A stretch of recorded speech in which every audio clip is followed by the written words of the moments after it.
Conakry, le 14 mars 2019. Mesdames, Messieurs, merci de l'attention et bienvenue dans cette émission. Voici le sommaire. Le chef de l'État sur le chantier de l'hôpital Donka, professeur Alpha Condé, est allé apprécier l'évolution des travaux qui sont à ce jour exécutés à plus de 90%.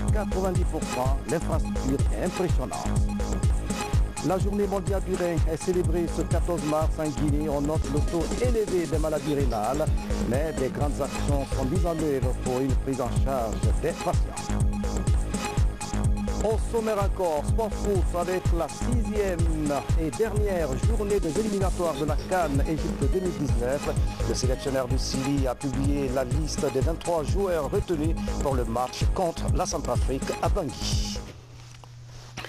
Mesdames et messieurs, bonsoir. Ce journal s'ouvre sur le Conseil ordinaire des ministres tenu ce jeudi sous la haute autorité du chef de l'État, professeur Alpha Condé. Plusieurs sujets étaient à l'ordre du jour, notamment l'opération de déguerpissement des domaines de l'État. Le compte-rendu est signé de Bernard Tanguino.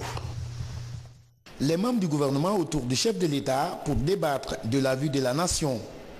Premier sujet abordé, l'opération de déguerpissement en cours sur le site de Kapororaï.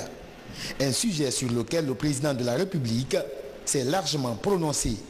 Monsieur le président de la République a instruit les ministres concernés d'informer largement l'opinion sur les causes, les motivations et les objectifs visés par les opérations de déguerpissement en cours dans la capitale.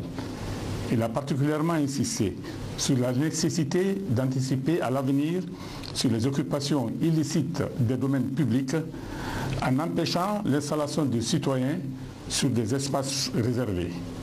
Il a également mis l'accent sur l'urgence d'entreprendre sur le terrain récupéré des travaux de réalisation d'infrastructures ou à tout le moins de sécurisation afin d'éviter leur réoccupation. Par ailleurs, des enquêtes doivent être diligentées afin d'identifier les cadres de l'administration et ceux des services décentralisés à la base de la cession indue de certaines parcelles afin de donner des suites administratives et judiciaires à ces délits. Le chef de l'État a invité à la réforme et au renforcement des brigades publiques chargées de veiller sur les espaces publics et en particulier interdire et empêcher l'occupation des domaines publics maritimes, le remblayage des bordures de mer, la destruction de la mangrove, la réalisation des constructions anarchiques au mépris des plans d'urbanisation des villes, etc. Le président de la République a instruit les services compétents de procéder à une large diffusion de la liste des réserves foncières de l'État dans le but d'en prévenir l'appropriation illicite. Le chef de l'État a décidé de la mise en place d'une commission assistée d'experts pour la réalisation d'un véritable diagnostic du secteur énergétique afin d'en faire un état des lieux objectif et proposer des inflexions pertinentes de notre politique énergétique ainsi que des stratégies permettant à la fois de faciliter l'atteinte de la couverture intégrale des besoins énergétiques et de réduire de manière significative l'ampleur des subventions dédiées à ce secteur. Le chef de l'État a invité les autorités publiques à soutenir vigoureusement la production locale, notamment les fabrications artisanales, en amenant l'État à acheter directement ses biens de consommation et d'équipement aux producteurs eux-mêmes afin d'éviter les manœuvres spéculatives de certains intermédiaires commerciaux. Le président de la République a rappelé au ministre économique et financier l'impérieuse nécessité de diligenter les dépenses liées à la mise en œuvre des projets dans les secteurs prioritaires comme la santé, l'éducation, l'assainissement, la sécurité, l'eau, l'électricité et le transport.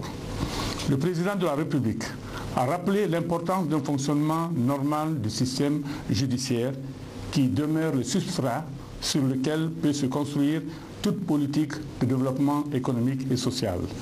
Il a particulièrement insisté sur l'application effective des décisions de justice, en particulier lorsqu'elles ont acquis l'autorité de la chose jugée.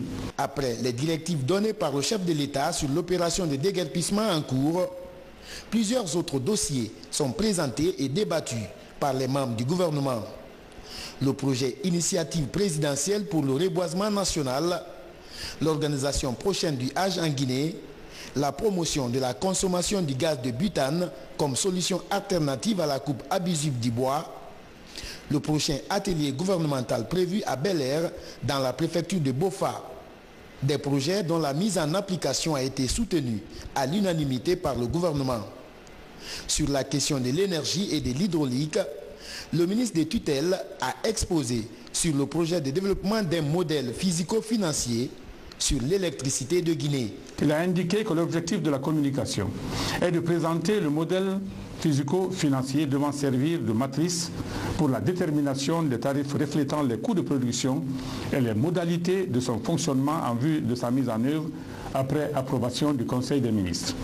Le ministre a expliqué que le développement d'un modèle physico-financier et tarifaire dynamique comprend 3 modules, à savoir le module de calcul des coûts marginaux à court, moyen et long terme, le module de planification financière et le module d'étude de la structure des coûts et des tarifs. Le ministre a informé que le diagnostic de la situation actuelle DDG révèle les faiblesses suivantes. Le manque de capitaux propres, la faiblesse du prix de vente moyen de l'électricité qui ne couvre que 30% du coût de revient, le déséquilibre entre les tarifs, basse tension et moyenne tension, le recours à des sources d'approvisionnement onéreuses pour compenser l'insuffisance de l'approvisionnement des centrales hydroélectriques. Et enfin, la facturation au forfait et l'absence de système de comptage généralisé en basse tension et un délai de recouvrement des factures trop long. À cet effet, il a proposé les solutions ci-après. Revue du système tarifaire, mise en œuvre d'approvisionnement d'énergie à moindre coût, lutte contre la fraude, installation de compteurs chez les abonnés pour lutter contre la facturation forfaitaire, amélioration du recouvrement des créances clients. Dernier sujet abordé, le premier salon des entrepreneurs de Guinée qui s'est achevé ce jeudi à Conakry. Le ministre en charge des investissements et des partenariats publics et privés a rappelé que l'objectif du dit salon est de promouvoir les opportunités de l'entrepreneuriat, communiquer sur les réformes engagées par l'État et réfléchir sur les conditions d'émergence d'une classe dynamique d'entrepreneurs nationaux. Je vous le disais en titre, le président de la République a visité ce jeudi le chantier du CHI de Danka. Professeur Alpha Condé est allé s'inquérir du niveau d'exécution des travaux sur le terrain. Les résultats sont encourageants. Le chef de l'État a invité les entreprises à accélérer l'achèvement des travaux. Suivez le compte-rendu de Sanassi Keïta.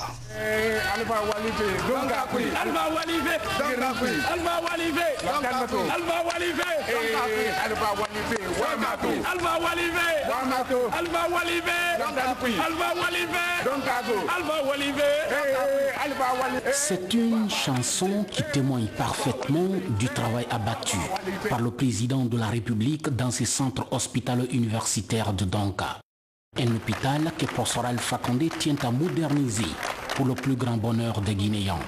D'où sa présence aujourd'hui, en compagnie d'une importante délégation pour constater surtout l'état d'avancement des travaux. Des travaux déjà exécutés à plus de 90%. Partout dans cet hôpital, le président de la République, professeur Alpha Condé, a visité avec une attention soutenue toutes les installations déjà faites et celles en cours de finition. Des salles d'urgence, en passant par les bureaux, jusqu'aux différents blocs opératoires, les techniciens en charge de l'exécution de ces travaux ont brièvement expliqué au professeur Alpha Condé les équipements de dernière génération qui doivent rapidement être aménagés. Je voudrais vous signifier l'honneur et la gratitude que je ressens aujourd'hui de voir Monsieur le Président de la République sur les chantiers de l'hôpital national d'Anka. Les travaux sont terminés à 95%, les finitions sont en cours et très bientôt Monsieur le Président de la République, professeur Alpha Condé, chef de l'État, va livrer le meilleur hôpital de la sous-région aux populations guinéennes. Je lui dis merci, grand merci et merci mille fois. Le président de la République a appelé ses techniciens à plus d'efforts pour rapidement réaliser ces travaux de rénovation et d'extension de ce grand centre hospitalo-universitaire. Il faut que l'hôpital ouvre très bientôt parce que ça va nous permettre de mieux soigner les malades parce qu'il y aura 15 blocs opératoires et il y aura des appareils modernes, etc. Donc ça nous permettra de de faire moins d'évacuations, que les Guinéens soient ici, ce qui mettrait tout le monde sur le même pied d'égalité. Et quelles sont vos impressions? Non, pour le moment, il faut que toutes les entreprises travaillent sur le même rythme pour que certaines ne remplacent pas. Donc la semaine prochaine, donc vraiment on va les convoquer tous. Ceux qui sont en retard doivent se mettre à jour. Il faut que l'hôpital ouvre la date indiquée. L'objectif du président de la République est de faire de ce centre hospitalo-universitaire du pays l'un des hôpitaux les plus modernes de la sous-région, avec surtout les équipements de dernière génération. L'objectif étant de répondre favorablement aux besoins fondamentaux des populations en matière de confort et de soins de santé de qualité. Toutes choses qui prouvent à suffisance l'intérêt qu'accorde aujourd'hui le chef de l'État au secteur de la santé, avec la construction non seulement de cet hôpital, mais aussi et surtout des centres de santé améliorés dans toutes les sous-préfectures du pays. Dans l'actualité encore, la campagne de vulgarisation du PNDS a été lancée dans les régions administratives du pays. En Zirikouré, près de 200 participants ont pris part à la cérémonie. Le programme national de développement économique et social est bien apprécié par les populations à la base. Maïmouna Belayalo, Sadoubari, envoyé spéciaux.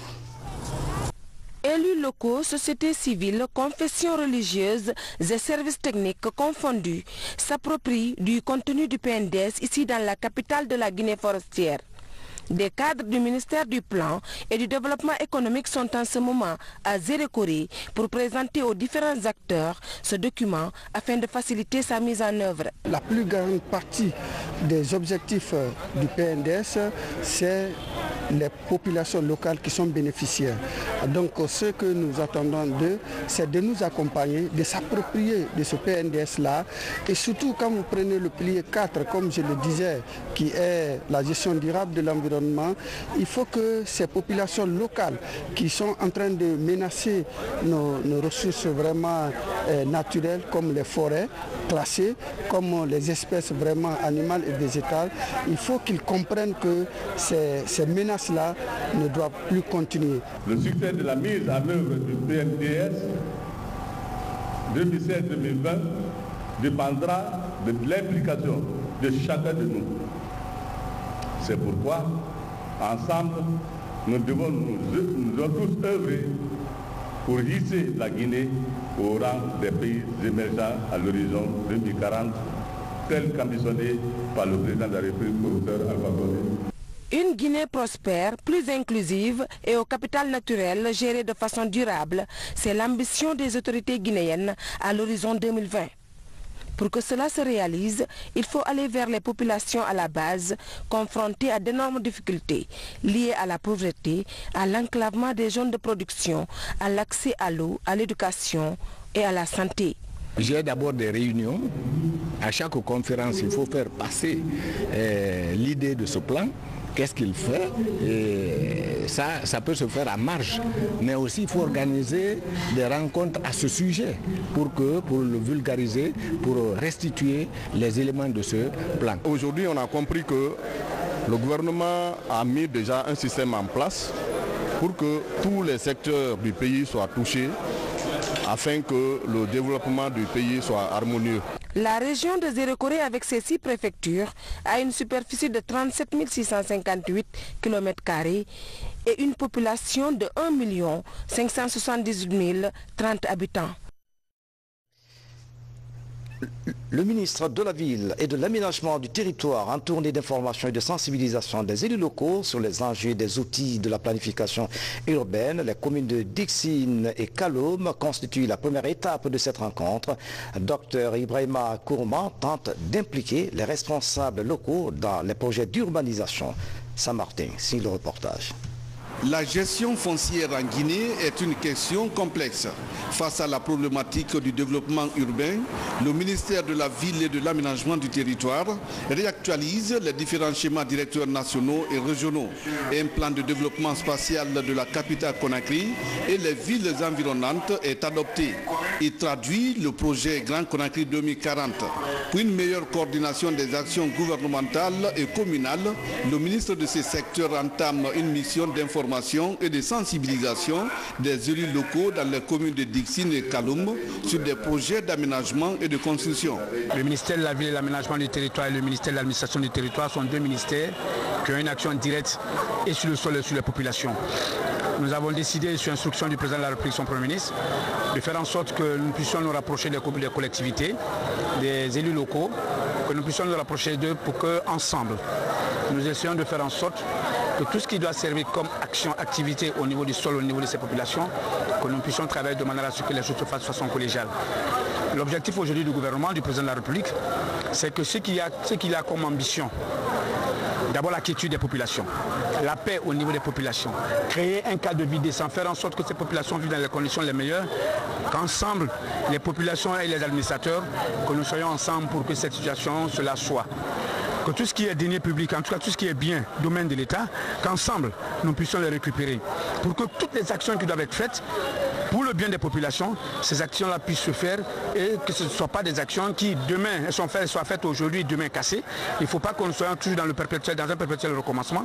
L'implication des élus locaux dans la réalisation des projets présidentiels est donc sollicitée. Il y a un programme déjà élaboré par l'État qui est la vision Conakry 2040. Et en ce qui nous concerne, nous avons aussi bâti notre campagne autour de projets. Et donc il faut que les deux se mettent ensemble pour que nous puissions démarrer les travaux. Parce que ce qui est sûr, c'est que nous allons démarrer dans les semaines qui suivent le pavage. Et c'est une occasion pour nous, et c'est déjà ce que nous avions sollicité auprès du ministère, de savoir exactement par quoi l'État commence. Et vous savez qu'il y a un programme marocain qui s'occupe de pavage de certaines avenues. Donc avec cette concertation, ça nous permet de ne pas aller en disperser et de savoir de quel côté nous devons commencer notre programme de pavage. Effectivement, cette rencontre nous a édifié, ça a été une très bonne rencontre parce que elle nous permet à partir d'aujourd'hui de résoudre beaucoup de problèmes qui naissaient à la base. Il y avait trop de conflits d'attribution, mais je crois qu'avec ça, les conflits vont être relevés et chacun saura ce qu'il doit faire désormais.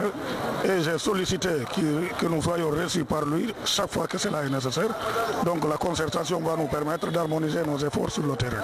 À travers cette approche participative, les autorités du ministère de la Ville et de l'Aménagement du Territoire entendent inclure dans les outils de planification les projets de développement à la base. Il est désormais exigé des mêmes élus locaux de toujours se référer au secteur de l'habitat avant tout projet d'aménagement et d'urbanisme. En plus bref, en images, télécommunications avec cette bonne nouvelle pour les abonnés de la téléphonie mobile. La carte G sera bientôt une réalité dans notre pays pour les clients d'Orange Guinée. La convention de concession et d'exploitation de cette technologie a été signée cet après-midi par le ministre des Postes et Télécommunications et le directeur général d'Orange Guinée. Nous y reviendrons. Et puis à l'étranger, la 63e session de la Commission de la condition féminine se tient à New York, aux États-Unis. Les représentants des différents pays continuent la présentation de leur politique d'autonomisation des femmes. Hier, la ministre de l'Action sociale a passé en revue les progrès enregistrés et les grands défis à relever en matière de la protection des droits de la femme. Sur place à New York, Fatoumata Samora. À la 63e session de la Commission des Nations Unies sur la condition de la femme, la ministre de l'Action sociale décline la politique du gouvernement guinéen en matière de promotion et de protection des droits des femmes. Une stratégie qui a permis la mise en place d'une politique de protection sociale. Le gouvernement guinéen, sous l'impulsion du professeur Alpha Condé, président de la République, a doté le pays de sa toute première politique de protection sociale sur laquelle est bâti le plan national de développement économique et social qui intègre les objectifs de développement durable. L'un des axes prioritaires de ce programme national est la réalisation à court terme de l'égalité des sexes. Ainsi, le volume de financement alloué aux organisations de femmes a atteint plus de 100 milliards de francs guinéens sous forme de crédit revolving. Dans le domaine de l'entrepreneuriat féminin, 20 centres d'autonomisation modernes ont été construits et équipés où environ 5000 femmes-filles bénéficient de formation dans les filières de la transformation agroalimentaire et l'informatique. Dans le secteur de l'éducation, la scolarisation de la jeune fille a atteint presque 86%. environ. Dans le domaine de l'emploi, 6 857 femmes ont été recrutées dans la fonction publique pour la période 2010-2018. En Guinée, l'autonomisation des femmes est une priorité de première importance. Des sommes colossales sont injectées dans des activités génératrices de revenus, facilitant ainsi l'accès des femmes au crédit. Dans le secteur agricole, 3 314 paysans ont été formés en techniques améliorées de production agricole et d'étuvage. En termes d'infrastructures, 25 magasins de stockage et 86 ouvrages agricoles ont été construits. 1235 hectares de périmètre maraîcher ont été aménagés et 1785 femmes rurales chefs ménage ont reçu des kits maraîchers. En matière de commercialisation, 3000 femmes ont pu exporter outre-Atlantique 65 tonnes de beurre de qualité traité et raffiné. Dans le secteur halieutique, 18 750, 4 femmes organisées en groupement d'intérêt économique ont bénéficié de 10 fumoirs améliorés et d'une dizaine de chambres frigorifiques. Quant au taux de mortalité maternelle, il est passé de 980 à 550 décès pour 100 000 naissances grâce au programme de gratuité de la césarienne. En dépit de ces efforts en faveur de la gente féminine, des défis restent encore à relever. Pour réaliser l'autonomisation multidimensionnelle des femmes, tous les acteurs concernés devraient redoubler d'imagination. Restons toujours à l'étranger. La République centrafricaine abrite la 24e conférence des directeurs généraux de l'Organisation mondiale des douanes pour l'Afrique de l'Ouest et du Centre. C'est le général de brigade Toumani Sengaré, vice-président de cette organisation, qui préside les travaux. Une occasion de faire le bilan de la mandature de la Guinée. Voici le reportage de nos envoyés spéciaux David Silla, Isidore Nandamou de Tunkarata. Directeurs généraux des douanes, experts, partenaires, membres des institutions nationales et internationales, sociétés civiles, tous ont répondu présents à l'appel de l'OMD-AOC et des autorités centrafricaines pour débattre des questions douanières de la région.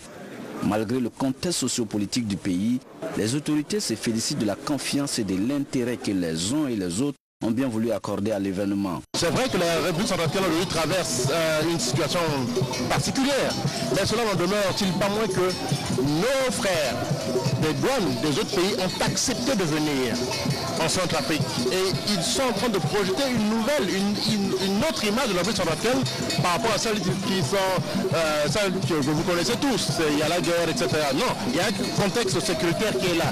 Mais nos frères ont décidé de venir ici pour justement parler des questions de la douane. Cette rencontre, considérée comme le lieu et le moment opportun pour passer au peigne fin les contraintes auxquelles la corporation douanière est confrontée, le vice-président de l'OMD-AOC a saisi l'occasion pour saluer le soutien des autorités au plus haut niveau avant de pointer du doigt les nouveaux défis à relever. Les défis sont nombreux parce que vous comprendrez que la conférence se tient à un moment où les gouvernements ont de plus en plus besoin de ressources internes pour financer leur programme de développement.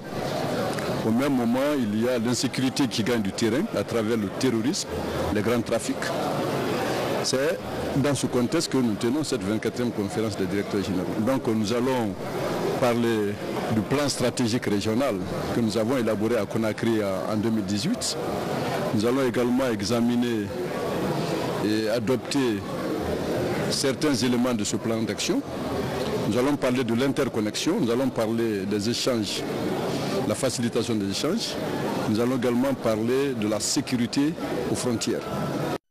Le secrétaire général de l'OMD, qui a rehaussé de sa présence les travaux, salue le leadership de la Guinée et croit dur comme fer que les travaux vont donner lieu à de bonnes recommandations. Dans cette région, c'est le directeur général de Guinée-Conakry qui dirige cette région. Et sous son leadership, il y a beaucoup de structures régionales et aussi 23 pays. Et donc c'est grâce à son leadership que cette région reste très active. Donc je toujours, je tiens contact avec lui pour que je puisse avoir beaucoup plus de, disons, avis et puis leurs souhaits. Après l'ouverture officielle des travaux de la 24e conférence des directeurs généraux ici à Bangui, les travaux proprement dit se poursuivre ici sous l'autorité du général de brigade Toumani Sengaré. Il lui reviendra de porter au plus haut niveau de l'OMD et des États le plaidoyer de ses pairs en faveur des douanes modernes et suffisamment outillées pour répondre aux défis de l'insécurité, de la sûreté et des nouvelles technologies, la communication. Ezor Dadamo depuis Bangui, merci. En plus bref, le nouvel ambassadeur de la Guinée au Liban vient de présenter ses lettres de créance au général Michel Aoun, président du Liban, et l'occasion pour le diplomate guinéen d'évoquer les relations de coopération entre nos deux pays. On l'écoute.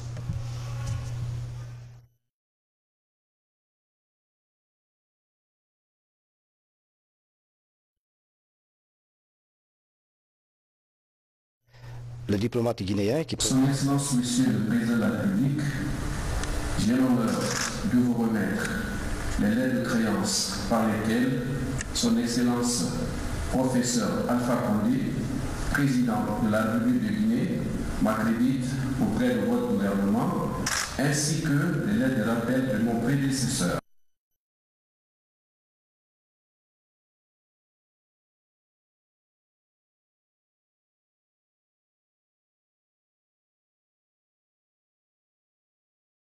Voilà des images et des propos recueillis par Mohamed Kamara. Le salon des entrepreneurs se déroule à Conakry, une plateforme d'échange sur l'entrepreneuriat. L'idée est d'encourager les jeunes à la création d'entreprises et de les permettre de présenter leurs projets à des chefs d'entreprise venus de par le monde. Mohamed Amine Solano. Pour sa première édition, le Salon des entrepreneurs réunis du beau monde. 2000 participants et au menu, conférences, ateliers, rencontres. Tout un cocktail pour un objectif clairement présenté, créer chez les jeunes l'envie d'entreprendre, une véritable plateforme d'échange d'expériences, mais pas seulement. Nous sommes exposants, on a pu rencontrer des dirigeants de sociétés et puis on s'échange de contacts et puis on va voir à un moment donné comment on peut travailler ensemble. Favoriser le partage d'expériences, c'est l'un des objectifs de ce salon qui se fixe aussi le défi de réfléchir sur les conditions d'émergence d'une classe d'entrepreneurs dans un pays où les populations, dans leur grande majorité, nourrissent le rêve d'intégrer l'administration publique. Le grand challenge de l'AKIP en organisant de l'AKIP et de la Chambre de commerce internationale en organisant ce salon, c'est de vraiment proposer des outils aux entrepreneurs guinéens, mais des outils tangibles qui peuvent vraiment les aider dans leur quotidien. Et également, le salon est fait pour les entrepreneurs et les potentiels entrepreneurs. Donc ceux qui veulent se lancer dans l'entrepreneuriat, leur montrer simplement que c'est possible. Un défi de taille que se lancent les initiateurs de ce qu'on appelle ici le SADEN. Sur place, une cinquantaine d'entreprises locales et étrangères et des centaines de jeunes entrepreneurs. Parmi eux, Mohamed. Il a tenu à participer au SADEN où il expose une marque de chaussures conçue par un groupe de jeunes Africains auquel il appartient. De l'ombre à la lumière, le projet séduit. En fait, les produits sont purement africains. On transfère le produit, le textile guinéen en Europe. C'est des faits usines. Une fois après la production, on livre en Afrique. C'est une façon de montrer aux Guinéens le savoir-faire africain. Comme Mohamed, plusieurs autres jeunes présentent ici leur projet à une centaine de conseillers, experts ou dirigeants d'entreprises guinéennes et étrangers. Tous font le pari de se lancer dans les affaires, une aventure toujours pas facile, mais la foire s'impose comme une plateforme de réseautage pour faciliter l'accès à l'intelligence commerciale. Dans l'actualité encore, la Guinée renforce son dispositif de surveillance en matière de lutte contre la grippe aviaire. À un moment, l'USAID vient de doter les agents enquêteurs des techniques de protection de la volaille contre certaines maladies. Mamadou Patebadi est notre correspondant permanent à Mamou.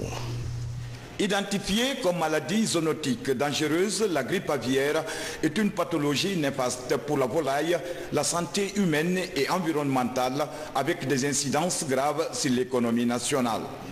Pour empêcher son apparition en Guinée, la FAO et le ministère de l'élevage renforcent les capacités des agents enquêteurs sur l'étude de la chaîne de valeur des volailles, des pratiques et comportements à risque par rapport à l'épidémie, ici à Mamou.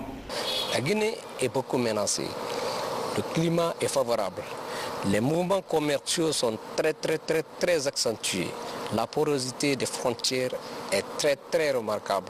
Donc c'est pour cela qu'il est question maintenant que les agents techniques du terrain maîtrisent toute la situation le long de la chaîne de valeur des volailles pour pouvoir gérer en cas de son éventuelle apparition en Guinée. L'élaboration d'un plan de surveillance de la grippe aviaire permettra à notre pays de disposer des informations fiables sur les différentes zones et les maillons à risque de l'épidémie en vue de prévenir la maladie.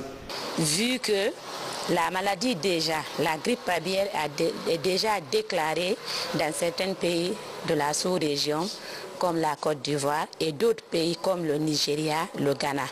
Donc il ne faut pas attendre que la grippe aviaire, bien qu'on ne le souhaite pas, arrive dans le pays. Nous sommes en train de prendre des dispositions pour un plan de surveillance au niveau national. La vision, c'est de pouvoir voir sur la chaîne de valeur des volailles les comportements et les pratiques à risque qui peuvent être à l'origine de l'introduction ou de la propagation de la grippe aviaire en Guinée. Pour ces études vont nous permettre d'avoir une étude d'analyse des risques pour pouvoir mettre en place des programmes de surveillance, des programmes de prévention par rapport à la grippe aviaire en Guinée. Après cette formation, les agents enquêteurs vont sillonner les différentes zones de la chaîne de valeur, à savoir Labé, Beila, Koya, Kankan, Farana et la zone spéciale de Conakry. La démarche permettra de sensibiliser les acteurs de la filière, marchands et fabricants d'aliments de volaille sur les dangers de la maladie. Ce 14 mars symbolise la journée mondiale du rein, une journée célébrée en Guinée depuis 2009 par le ministère de la Santé en collaboration avec ses partenaires. L'objectif vise à attirer l'attention des populations sur la fréquence élevée des maladies rénales chroniques et montrer les avancées de la prise en charge des patients. Adia Toubari. Bien silencieuses, les maladies rénales sont qualifiées de pièges de par l'absence des symptômes spécifiques. Dans la plupart des cas, c'est surtout les patients en stade chronique de la maladie qui sont facilement dépistés. À cette étape, leur vie repose sur l'hémodialyse, un traitement pour épurer le sang grâce à des générateurs de dialyse. Et le traitement permet de stabiliser ce désordre, débarrasser le sang de ses déchets et équilibrer le volume d'eau qu'on apporte parce que le rein ne l'élimine plus, donc la machine fait ce travail. Et c'est ça qu'on appelle le rein artificiel, c'est là où l'échange se fait. Le sang propre revient et le sang, les déchets qui sont tirés du sang vont aller vers les égouts. Derrière la machine, il y a les égouts. Vraiment, ce qui est sur moi avant et aujourd'hui, c'est un peu différent. Oui. Parce qu'avant, j'ai vomi, donc il y avait trop de fatigue, mais pour le moment, c'est un peu diminué beaucoup. La dialyse pour un malade qui souffre d'insuffisance rénale chronique est un traitement à vie. Dans ce centre national d'hémodialyse de Donka, les patients sont soumis à un calendrier strict de traitement. Ils viennent 2 fois par semaine pour une séance de 4 heures de dialyse. 160 patients sont suivis ici avec une prise en charge subventionnée à plus de 80% par le gouvernement. La volonté politique dans l'amélioration des soins apportés aux malades rénaux se justifie aussi par la mise à disposition de plusieurs équipements médicaux. Ceci en matière d'équipement, de produits pharmaceutiques et de consommables d'hémodialyse. À ce titre, le nombre de générateurs de dialyse fonctionnels est passé de 5 en 2003 à 37 et le nombre de patients traités de 20 en 2003 à 160 en 2018 pour atteindre 200 en 2019. Les problèmes rénaux affectent environ 10% de la population guinéenne, selon les néphrologues. L'hypertension artérielle, le diabète, les infections, l'obésité, le tabagisme et l'alcoolisme constituent les principaux facteurs de risque. Cette année, l'accent est donc mis sur la lutte contre ces facteurs pour prévenir les insuffisances rénales et réduire les complications chez les malades. L'aménagement hydroélectrique de Soapiti intéresse à tous les Guinéens. Les femmes travailleuses de Lugar ont profité de la fête internationale des femmes pour aller visiter ce vaste chantier. C'est le premier élément des nouvelles nationales traitées sous forme de télégramme en images signé Nabi Kamara.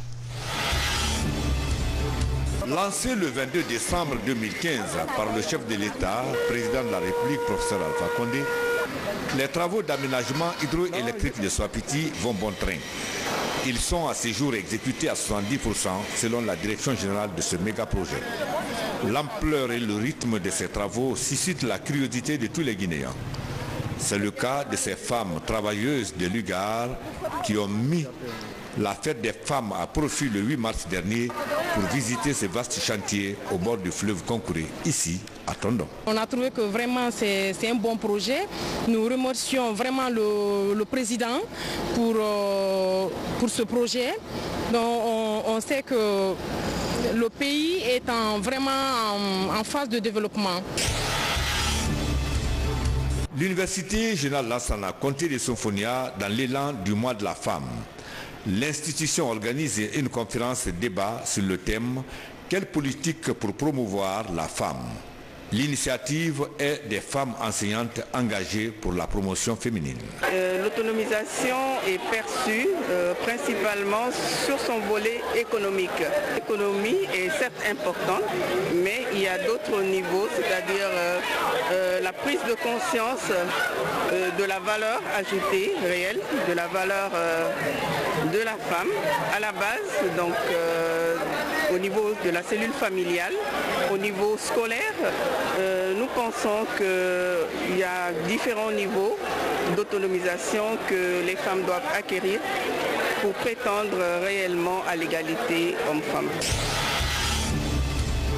Comment lutter contre l'immigration clandestine dans la région administrative de Boké? La question était au centre des débats de cette formation qui a regroupé les élus locaux et acteurs de la société civile venus des différentes juridictions de Boké.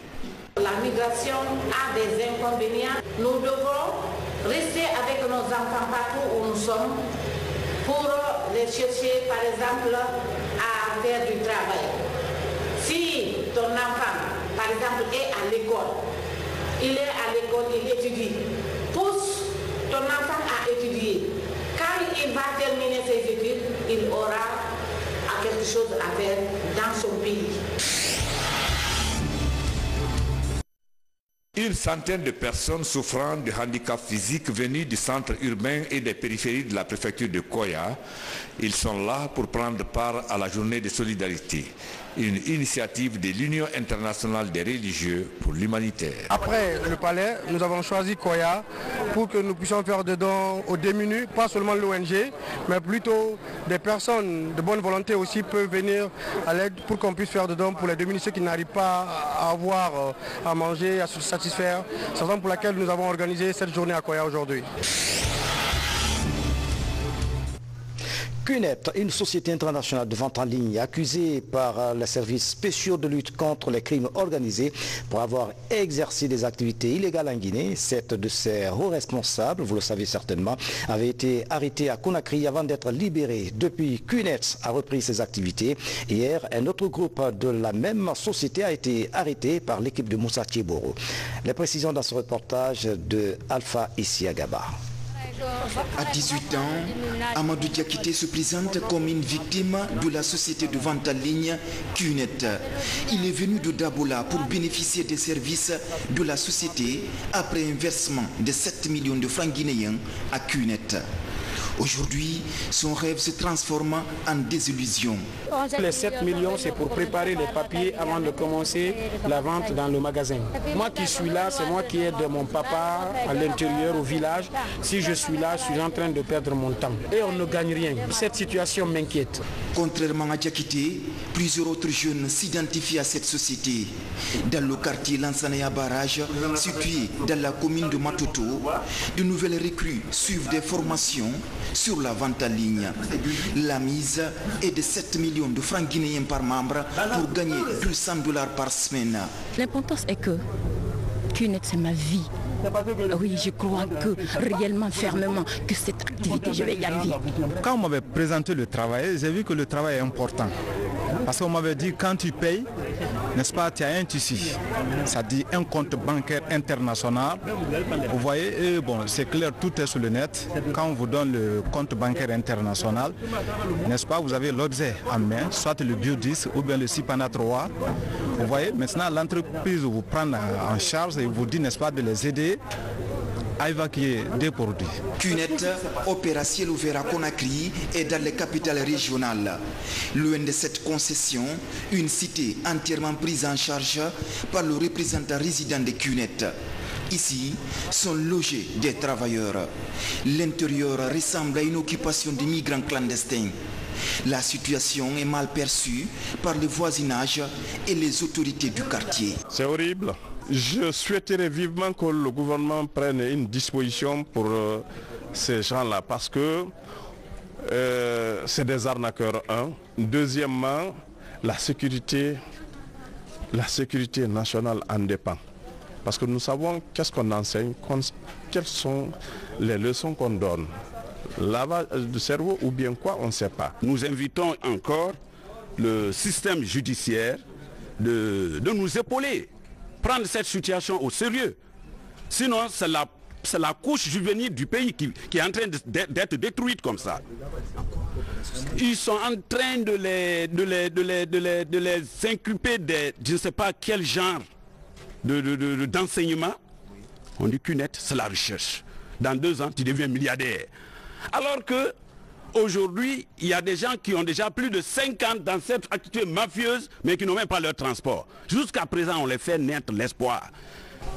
Je ne suis pas contre QNET en tant que nom. Je ne suis pas contre son PDG, parce que partout on a passé, le nom qu'on a dit, vous connaissez, c'est M. Doumbouya encore, Suleiman. Je ne suis pas contre lui. En tant que Doumbouya, il ne peut être qu'un jeune frère. Mais je suis contre la méthode, je suis contre cette activité. Cette activité est une anarque. Qu'on ramasse les gens au village, qu'on vient les entreposer, ici comme les sacs de riz, dans les chambres et chambrettes. Si vous rentrez, nous on a fait 1 semaine et demie, on était en train d'enquêter ici.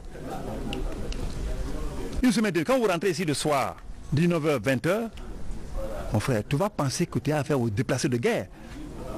En mars 2018, la perturbation des activités de QNET avait suscité des commentaires controversés dans le pays. 7 de ces hauts responsables avaient alors été interpellés et entendus dans les tribunaux avant d'être libérés. Ces jeunes nouvellement interpellés seront aussi déférés devant les juridictions les prochains jours. Question: les activités de QNET sont-elles illégales? Une réponse clairement exprimée pourrait mettre fin à ces jeux de cash entre QNET et les services spéciaux de lutte contre les crimes organisés. Et puis Sport Foot, avant de refermer cette édition, le sélectionneur du Sili national de Guinée a publié ce jeudi à Conakry une liste de 23 joueurs retenus pour le match du 24 mars contre la Centrafrique à Bangui. Sur cette liste figurent 2 joueurs locaux. Les précisions de Mami et Bellamou. Guinée joue en déplacement le 24 mars contre les Fauves de la Centrafrique à Bangui. En prélude à cette dernière journée des éliminatoires de la CAN 2019 prévue en Égypte, le sélectionneur guinéen a publié une liste de 23 joueurs convoqués pour cette rencontre. C'était à la faveur d'une conférence de presse qu'il a animée à la Fédération guinéenne de football. On essaie de trouver le meilleur pour la Guinée, des gens avec expérimentés, qui ont la maturité pour aider à avancer l'équipe.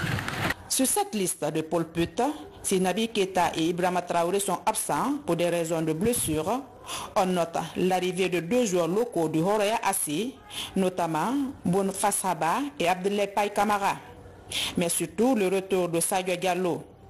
On note également l'arrivée d'un gardien de but, Elana Steve, qui joue en France. Je pense que ces 2 joueurs, ils méritent d'être sélectionnés aussi. Et on va voir ce qu'ils peuvent rapporter. Mais le plus important, c'est aussi un encouragement pour tous les joueurs guinéens qui jouent le championnat local. Par ailleurs, un autre fait marquant de la journée aura été l'audience que Mamadou Antonio Souaré, président de la Fédération guinéenne de football, a accordé au Sili national cadet pour son exploit en Turquie lors du tournoi international de sa catégorie. On a eu la tête haute avec sur 3 matchs 2 victoires, 1 match nul, pas avec n'importe quel pays mais des grands pays de football. Donc d'abord félicitations, mais ce n'est qu'un départ, c'est-à-dire on décolle pour la Tanzanie, pour Dar es Salaam. C'est Dar es Salaam qu'il faut faire le résultat. Avec cette fédération, le football guinéen est en train de prendre un bon élan. Aujourd'hui, toutes les catégories de notre pays sont présentes dans les compétitions. Voilà, c'est la fin de cette édition à tous. Merci de nous avoir suivis. Excellente soirée, où que vous soyez dans le monde. À demain.